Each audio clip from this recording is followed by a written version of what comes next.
আসসালামু আলাইকুম বন্ধুরা, আপনারা সবাই ভালো আছেন? আমি আল্লাহর রহমতে ভালো আছি। আজকে যে টপিক নিয়ে কথা বলবো সেটা হচ্ছে যে যারা ইন্টার্নশিপের জন্য বিভিন্ন ফুড ফ্যাক্টরিতে যাচ্ছেন ইন্টার্নশিপ করার জন্য, যারা ইউনিভার্সিটি থেকে যান তারা হচ্ছে তো 2 মাসের প্র্যাকটিক্যাল ক্লাস, এবং যারা ডিপ্লোমা করার পরে যান লাস্ট সেমিস্টারে, সবারই লাস্ট সেমিস্টারে, তারা 3 মাসের জন্য যান। তবে বিভিন্ন ফ্যাক্টরিতে যাচ্ছেন তারা, তাদের নিয়ে কিছু কথা বলবো যারা আসলে অনেক কিছু জানতে চান। এই জন্যই আসলে তাদের নিয়ে আসলে আসলে ভিডিওটা বানানো হয়েছে। আর আমাদের স্যাররা আসলে ওই রকমভাবে কোনো ইনস্ট্রাকশন দেয় না বিধায় আসলে আমরা যে আসলে কিছু বুঝতে পারি না। তবে ইনস্ট্রাকশন যদি দিত তাহলে আরো অনেক ভালো হইতো, বা আমরা অনেক ভালো কিছু করতে পারতাম। তো আসলে যদি এটাও যদি জানতে পারতাম যে ওই ফ্যাক্টরিতে আমার যেখানে ইন্টার্নশিপ হলো, ওখানে যদি আমার কোনো ইউনিভার্সিটির বড় ভাই থাকে, তারপরে কোনো পলিটেকনিক্যাল বড় ভাই থাকে, তাহলে আমার জন্য অনেক উপকার হইতো। তাহলে সে আমাকে কিছু গাইডলাইন দিত যে তোমাকে এটা এটা জানতে হবে, এটা এটা করো, এটা এটা শিখতে হবে। কিন্তু আমাদের তা আসলে কখনো করা হয় না, এবং আমাদের এটাও বলা হয় না যে আসলে ওখানে যে তোমরা কি করবা, এরকম কোনো ইনস্ট্রাকশন বা গাইডলাইন কিচ্ছু দেয় না। এই জন্য আমি আমার এই ভিডিওর মাধ্যমে দিতে চাই যে আপনারা আসলে কি করবেন এবং কি করবেন না। আচ্ছা, প্রথমে আপনি বিভিন্ন ফুড ফ্যাক্টরিতে আপনার যেসব চয়েস আছে এই চয়েসগুলোতে আপনি, আচ্ছা আরেকটা কথা, অনেকে আমাকে জিজ্ঞেস করেন যে ভাইয়া আসলে কোন ইন্ডাস্ট্রিতে গেলে আমার জন্য ভালো হয়। আসলে আপনারা, আমি আবারও বলি, যেসব ইন্ডাস্ট্রিতে প্রোডাক্ট বেশি সেসব ইন্ডাস্ট্রিতে যাইতে পারলে আপনারা শিখতে পারবেন বেশি। একটা কোম্পানিতে প্রোডাক্ট আছে 2টা, আপনি 2টাই শিখবেন। একটা কোম্পানিতে যখন প্রোডাক্ট থাকবে 30টা, তখন আপনি 30টাই শিখবেন, ঠিক না? আচ্ছা, এখন আপনাদের জন্য আমি মনে করি যে প্রাণের বিভিন্ন রকমের বিভিন্ন জায়গায় ইন্ডাস্ট্রি আছে। ময়মনসিংহ আছে, ঘোড়াশাল আছে, নাটোরে আছে, বা বিভিন্ন জায়গায় ওনারা আসলে এমন এত অতিরিক্ত আসলে ওনাদের ইন্ডাস্ট্রি আসলে বলে শেষ করা যাবে না। ওনাদের আসলে প্রোডাক্টও অনেক হিউজ প্রোডাক্ট। সেক্ষেত্রে আমি যেটা বলতে চাচ্ছি যে আপনি প্রাণে যাইতে পারেন, আপনি আকিজের মধ্যে ফুড অ্যান্ড বেভারেজে যাইতে পারেন, আপনি যে কোনো বাংলাদেশের বেকারির অভাব নেই, আপনি বেকারিতে যাইতে পারেন, ঠিক আছে? তবে অনেকে বলে যে ভাই মিল্ক ভিটাতে গেলে কেমন হয়। আচ্ছা, মিল্ক ভিটাতে গেলে আপনি শুধু মিল্কেরই যত টেস্ট আছে এটা সম্পর্কে জানতে পারবেন, মিল্ক সম্পর্কে। আবার অনেকে আছেন যে ভাই ক্যাটারিং সেক্টরে কি যাইতে পারি কিনা, অবশ্যই ক্যাটারিং সেক্টরে যাইতে পারেন। আমাদের যখন কলেজের যখন লাস্ট সেমিস্টারে, তখন আমাকে যখন অফার করা হলো যে আপনি কোথায় যাবেন তুমি সিলেক্ট করো, স্যাররা নিজেরাই বলছে তোমরা সিলেক্ট করো। এখন আমরা সিলেক্ট করতে করতে আসলে লাস্ট পর্যায়ে আসি, আমরা আসলে বেকারি একটা ফ্যাক্টরিতে গেছিলাম। হ্যাঁ, তবে খারাপ হয় নাই, আল্লাহর রহমতে ভালো হয়েছে। তবে আমরা যদি, যাদের ইচ্ছা আছে যে বিদেশে যাবেন, তারা আসলে ক্যাটারিং এর উপর করতে পারেন, কারণ ক্যাটারিং এ বিদেশে অনেক চাহিদা। আর আরেকটা কথা হলো যে যারা হচ্ছে যে ডায়েটিশিয়ান নিউট্রিশনিস্ট হইতে চান, এটা শুধু ডিপ্লোমা করার পরেও হবে না, এটা হচ্ছে যে বিএসসি করার পরে বা এমএসসি করার পরে বা পিএইচডি করার পরে আপনারা যদি আরো ভালো কিছু শিখতে চান, ডায়েটিশিয়ান নিউট্রিশনিস্ট হইতে চান, আপনি কোনো হাসপাতালে একটা চেম্বার নিয়ে বসতে চান, সেক্ষেত্রে এটাও পারেন আপনারা। তাহলে আপনাদের পথ খোলা দিকে 3টা দিকে, ঠিক না? 4টা দিকে সরকারি চাকরি আছে, বিভিন্ন সেক্টরে চাকরি আছে, যার ভালো লাগে না যা, এবং হচ্ছে উদ্যোক্তা হইতে পারেন বা বিজনেসম্যান হইতে পারেন। অনেকে মনে করেন যে আমি এই সাবজেক্টে পড়ছি তাই বলে কি আমি বিজনেস করতে পারবো না? ঠিক আছে, আপনার ধারণা ঠিক আছে, যে যে কোনো সেক্টরে করতে পারলেও বিজনেসদের জন্য সুবিধা হবে, এটা কোনো সমস্যা না, ম্যাটার করে না। আপনি চাচ্ছেন যে বিএসসি করে ফেলছি, আমার রিকোয়ারমেন্ট হচ্ছে যে যা আছে আমার তো যা আছে সবই আছে, আমি এখন সরকারি চাকরি করবো, এটাও সম্ভব। আচ্ছা, তাহলে আপনার প্রথম কি হইলো যে আপনি যে কোনো বেকারিতে শিখতে পারবেন, যে কোনো বেভারেজে যাইতে পারবেন, বা যে কোনো, মেন কথা হলো যে কোনো ফুড ফ্যাক্টরিতে যেয়ে আপনি ইন্টার্নশিপ করতে পারবেন। যারা ফুড ইন্ডাস্ট্রিতে যে ইন্টার্নশিপ করে তারা আসলে ফুড ফ্যাক্টরিতে চাকরি পাওয়ার জন্য এলিজিবল হয় আর কি। যেমন মনে করেন আমি বেকারিতে 3 মাসের একটা ইন্টার্নশিপ করছি, তার মানে আমাকে বেকারি সম্পর্কে, আমাকে যে কোনো কোম্পানিতে যায় যখন আমাকে ভাইবা নিবে, আমি বেকারি সম্পর্কে পারবো।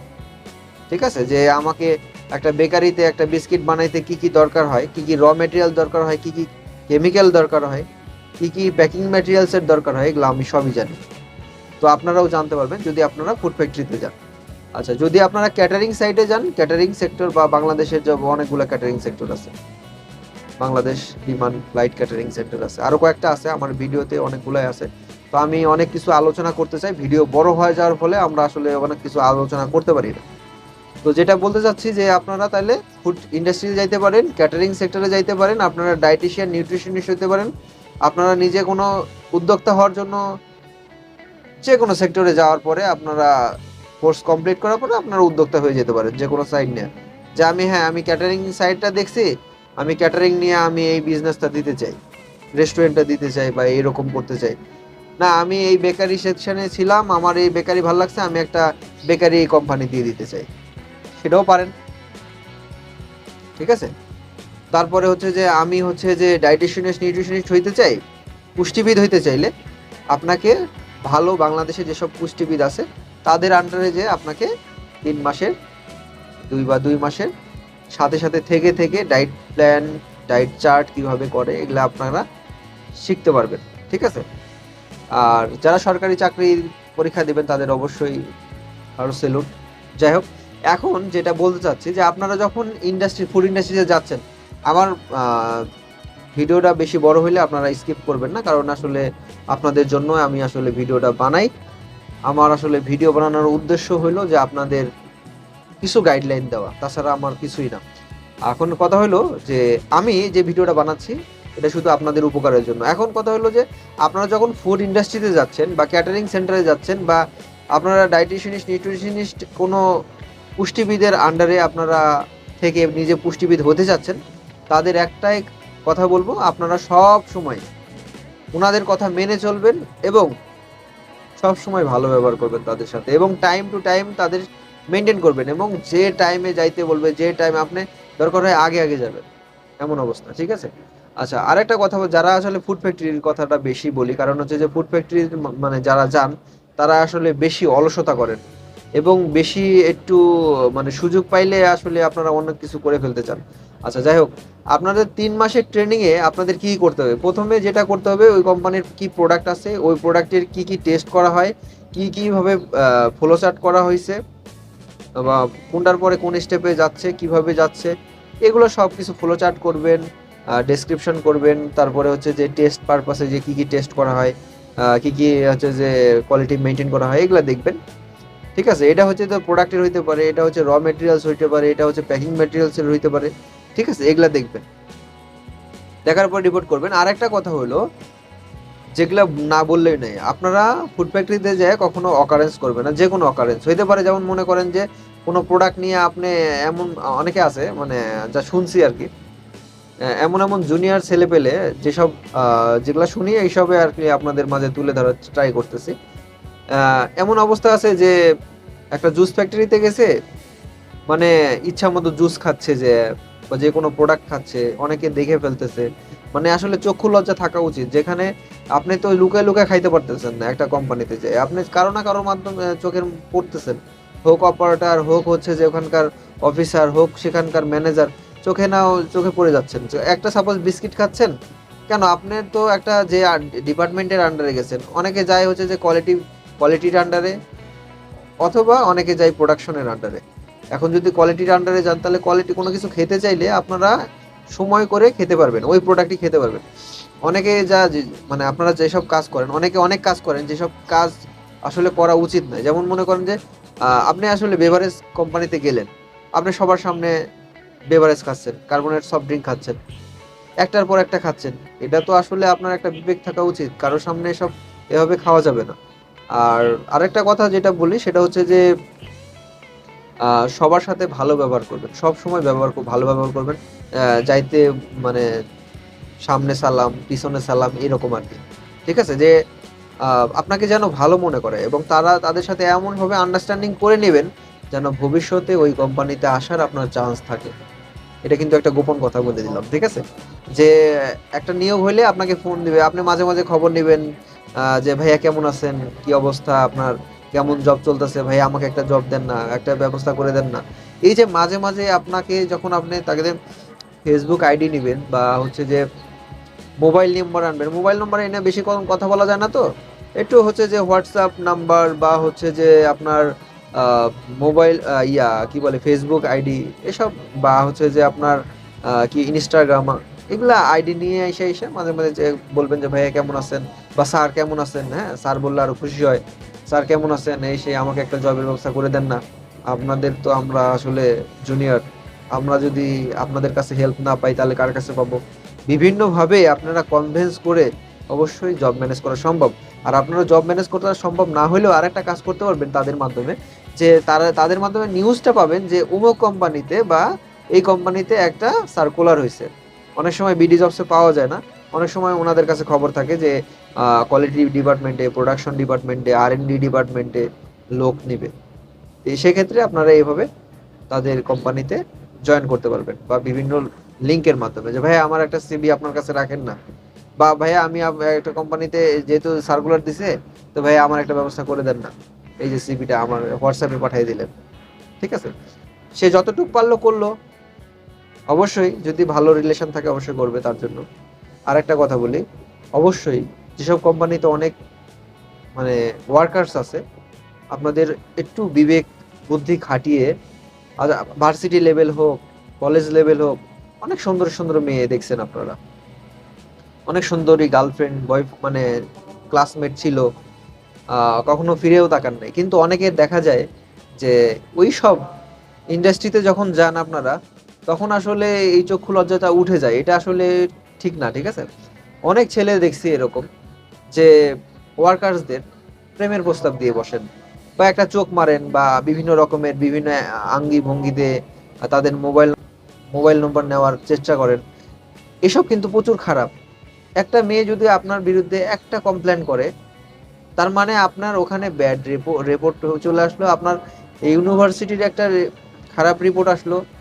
আপনি মানে নেক্সট টাইমে আপনারা জুনিয়রদের ওখানে কখনো ইন্টার্নশিপ হবে না, বা আপনার সাথে যে কয়টা ব্যাচ গেছে, বা 10 জনের একটা, বা 5 জনের, বা 2 জনের একটা, বা 3 জনের যেখানে ওখানে ইন্টার্নশিপ করতে গেছেন, আপনার জন্য সেও সেখানে কালার হয়ে যাচ্ছে।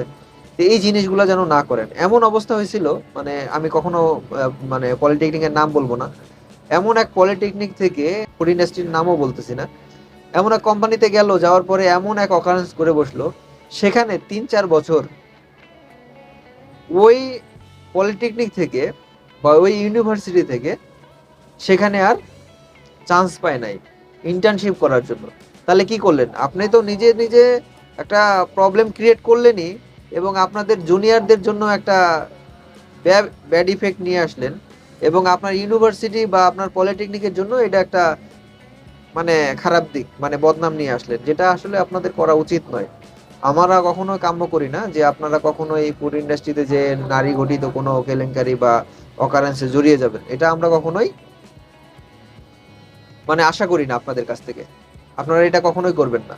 তাহলে প্রথমত সবার সাথে ভালো রিলেশন রাখবেন, কিভাবে ফ্লো চার্ট, মানে ফ্লো ডায়াগ্রাম, বা কিভাবে প্রসেসিং হচ্ছে প্রোডাক্টটা, তারপরে হচ্ছে যে কোন স্টেপের পর কোন স্টেপ যাচ্ছে, প্রোডাক্টের কি কি কোয়ালিটি চেক করেন আপনারা, কেমিক্যালে কি কি দেখা লাগে, এবং হচ্ছে যে র মেটেরিয়ালস কি কি আসে, কি কি কি চেক করতে হয়, এই জিনিসগুলো অবশ্যই আপনারা দেখে নিলে তাহলে আপনাদের জন্য খুব ইজি হইলো। ঠিক আছে। আর আরেকটা যেটা দিতে চাচ্ছিলাম এখানে আমি লিখে আনছিলাম, সেটা হচ্ছে যে এখানে আমি আরেকটা বলছিলাম যে, ও আচ্ছা, ভালো কিছু যদি করতে চান তাহলে অবশ্যই আপনাদের বুঝতে হবে যে কার সাথে ভালো সম্পর্ক রাখলে আমি এখানে কোম্পানিতে আসতে পারবো। এই জিনিসটা খুবই মানে খুবই মানে একটা ইম্পর্টেন্ট, যে একটা আপনি গেছেন একটা কোয়ালিটি কন্ট্রোলের আন্ডারে, ওখানে আপনার সাথে ওখানে ম্যানেজার আছে, ম্যানেজারের নিচে কারা কারা আছে, বা তার ম্যানেজারের ডান হাত কে বাম হাত কে, এগুলা যদি আপনারা জানা আসতে পারেন, এবং তাদের কোনো কন্ট্যাক্ট নাম্বার বা ফেসবুক আইডি নিয়ে এসে যদি নেক্সট টাইম আপনি তাদের সাথে কমিউনিকেশন কন্টিনিউ করতে পারেন, সেক্ষেত্রে কিন্তু আপনাদের জন্য খুবই প্লাস পয়েন্ট, যেটা আমি কখনো করি নাই আসলে। তারপরেও যারা করছে তাদের আসলে জব তাড়াতাড়ি দ্রুত হয়, এটা আসলে মাথায় রাখবেন। আর আরেকটা কিছু কথা বলি, সেটা হচ্ছে যে এরপরে যেটা আলোচনা করব, আপনারা হচ্ছে যে অনেক সময় এই যে থিসিস বা প্রজেক্ট নিয়ে আলোচনা করবে এই নেক্সট টাইমে, কি কিসের উপর থিসিস করবেন, কি কি প্রোডাক্ট নিয়ে আসলে কাজ করলে আপনি নতুন নতুন কিছু আইডিয়া এগুলো দিব, যেন নেক্সট টাইমে আপনি এই প্রজেক্ট মানে প্রোডাক্ট নিয়ে কাজ করেন। মানে আপনার এখন দরকার হচ্ছে না, বিএসসি তে গেলে দরকার হবে, আবার পিএইচডি করতে গেলে দরকার হবে, যে এই প্রোডাক্ট নিয়ে কাজ করলে ভালো হবে। যেমন আমি বিএসসির কথাই বলবো, এমএসসি এবং পিএইচডির কথা বলবো না। আসলে আপনাদের খুবই উপকার হবে। আর যেটা মেন মেন কথা আসলে বাংলাদেশে বেকারি সেক্টরটা সবচেয়ে বেশি। সেক্ষেত্রে আপনারা বেকারিতে ইন্টার্নশিপ করার ট্রাই করবেন, ঠিক আছে? আর আমার জন্য অবশ্যই দোয়া করবেন যেন আমি আপনাদের ভালো ভালো ভিডিও উপহার দিতে পারি। আর একটা কথা হলো যে আমি যেন সুস্থ থাকি, এটা একটু দোয়া করবেন, ঠিক আছে? আর আসলে যেসব কথা বললাম এগুলা অবশ্যই মেনে চলবেন। আপনাদের শুভকামনা, সবাই ভালো থাকবেন, আল্লাহ হাফেজ।